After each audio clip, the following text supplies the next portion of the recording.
I'm a huge proponent of swaddling your newborn baby, but at what age should you stop swaddling your baby and transition them to a sleep sack? Hi there, my name is Amy. I'm a pediatric sleep consultant and the founder of the Postpartum Party, and I want to share with you some safety tips about when to stop swaddling your baby and how you can transition out of the swaddle so that nobody loses any sleep. It's time to drop the swaddle as soon as your baby starts rolling over, or even when they start to show the signs that they're going to be able to roll over.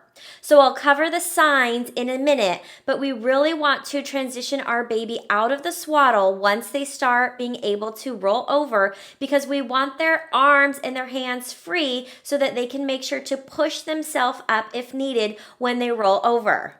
Here are some of the signs that your baby is close to being able to roll over. Once you see these, go ahead and start to transition them out of the swaddle. Pushing up on their arms or hands during tummy time, rocking back and forth while lying on their back, starting to roll onto their side, lifting their head and shoulders up when lying on their stomach, and crossing one leg over the body. Let's see how we can go about doing this so that everybody continues to get good sleep.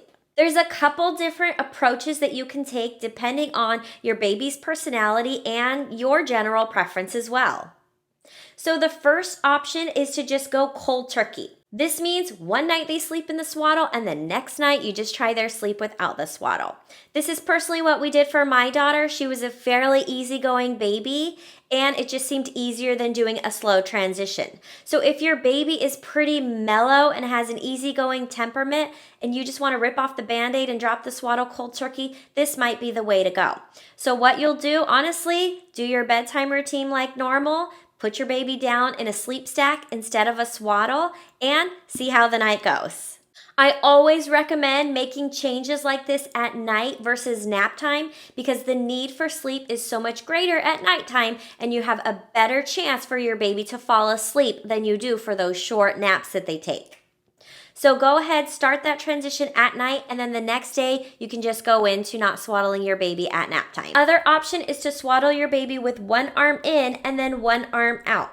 So the first night you would swaddle them with one arm in and one arm out, and then you would go ahead and do that for the next day for nap time as well. Do that for days and nights 1, 2, and 3. And then on night 4, go ahead and swaddle their body, but leave both of their arms out, and then do that the next day for nap time as well.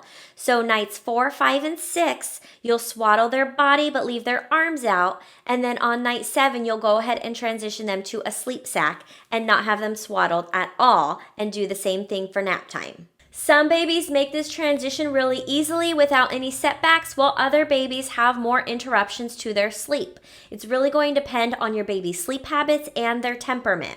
Now, if your baby is having a hard time going to sleep without their swaddle, but you had to transition them out for safety reasons, then there's a couple of options for things that you can do to help them sleep. One is you can use the soothing ladder. I have an entire video about the soothing ladder and how you can use that to help your baby fall asleep while they're in their crib or their bassinet. The other thing that you can do if your baby is 4 months and up is you can use a sleep training technique to help them fall asleep after you transition them out of the swaddle. There's a holistic approach that I use to make sure that sleep training is successful. If you want more information on that, then check out the Baby Dream system. It takes all the information that I give when I work with families one-on-one, and I put it into a step-by-step course that is self-paced so that you can get all the information at home on your computer and input it all in to help your baby get better sleep. Go ahead and check that out in the description box below.